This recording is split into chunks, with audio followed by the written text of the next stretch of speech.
This is Lisa from Mobile Tech Review, and this is the Motorola Charm Android smartphone that's available on T-Mobile. This guy is incredibly reasonably priced for a smartphone. It's $50 with a 2-year contract, and thus you can guess it's an entry to mid-level Android phone. As you can see, this has an interesting and unique form factor among Android phones. It's square, so the square phone thing isn't quite dead yet. We know we've seen a couple of those come up mostly in feature phone design. But the nice thing about the square design, other than if you want a phone that looks different, is it gives you room for a very wide, excellent QWERTY keyboard. And this is a very nice keyboard. Take a look here. You can see there's plenty of doming. The keys are very raised. They have a grippy finish. Not too grippy, so it doesn't slow you down, but they're not slippery, so you're not going to slide off them either. So a wonderful keyboard on the phone. Take a look at the back, and we have Motorola's Backtrack, which is something that we saw on the Motorola Back Flip phone, an AT&T Android phone.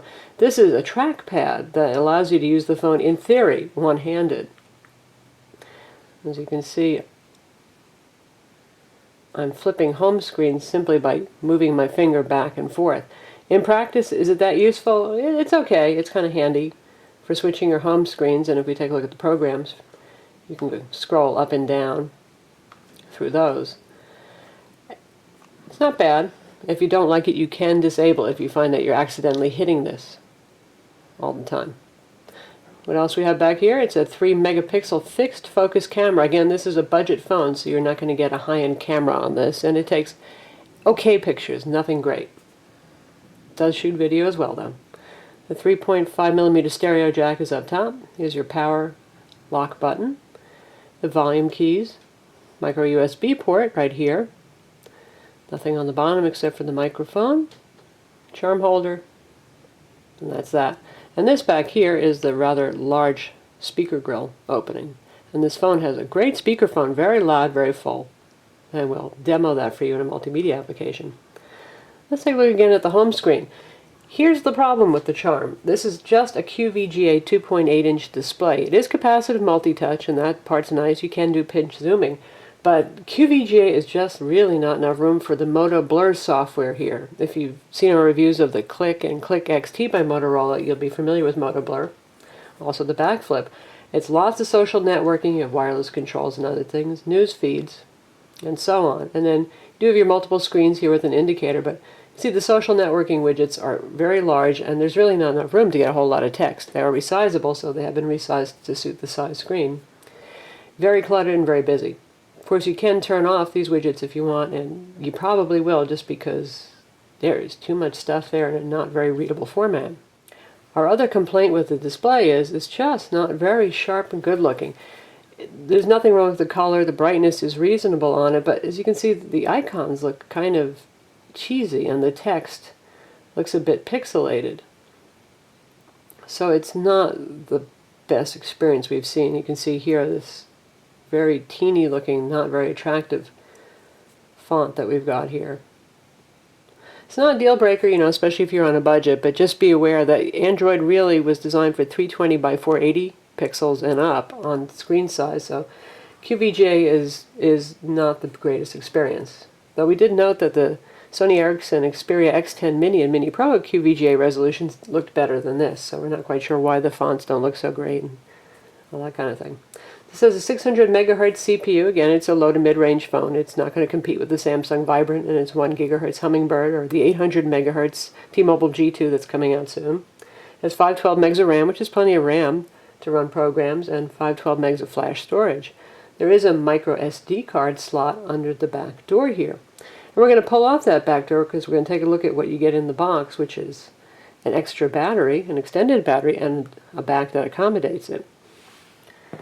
Here's the box that comes in. And it is chock full of stuff. You got your manual in here. And this is the alternate back cover. This phone is available in 2 colors, gold and bronze, which is what we have. Not very bronzy looking to me, but hey. And the other one's Cabernet, which is kind of a purplish look. Get your stereo headset here. Micro USB cables in there. This is the Motorola compact charger. So here's the extended battery. It's 1370 milliamps. We compare that to the standard battery, which is 1130 milliamps, and they're just a little bit different in size, that's all. but enough different to warrant a slightly different back cover. Now, 1130 milliamps for the standard battery isn't a whole lot of capacity, but the phone does okay with it. And going up to 1370 isn't exactly going to really hugely increase your run times, but given that the battery is not much bigger, why not use it? In fact, it's just nice on a budget phone, especially to get 2 batteries in the box. So that snaps in there. There's your micro SD card slot. It's the speaker grill right there. Same card slot. And here is the extended cover. And these are just snap-on pry-off covers.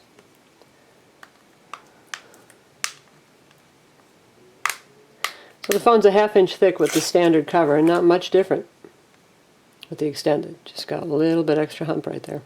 So the Charm runs Android OS 2.1 Eclair. 2.2 Froyo is the newest, but not many phones are shipping with that yet, so we have no complaints with Android 2.1. So you've got a pretty late release there. And we're going to take a look at some of the software that's on here. You've got all the standard Android apps on here. You've got your YouTube player, the gallery application for viewing photos, maps, which works with the built-in GPS quite well, navigation via Google, music player, quick office for viewing office documents, Google Talk, Gmail, of course. So we'll take a quick look at YouTube, so you can hear the speaker particularly. This has an accelerometer in it, which is pretty interesting. Usually you don't see it on a QWERTY bar phone. You can disable that feature, however, if it drives you crazy and you don't intend to use it on its side. And this is over T-Mobile's 3G network. This is 3G HSDPA. Like no one ever was. Switch to quality. So it's very good reception. Motorola phones tend to, and this gets about 10 dB better signal than my Vibrant does. So if you live in a signal-challenged area, this is a good pick. There are no more masters. Everything we've worked for is gone.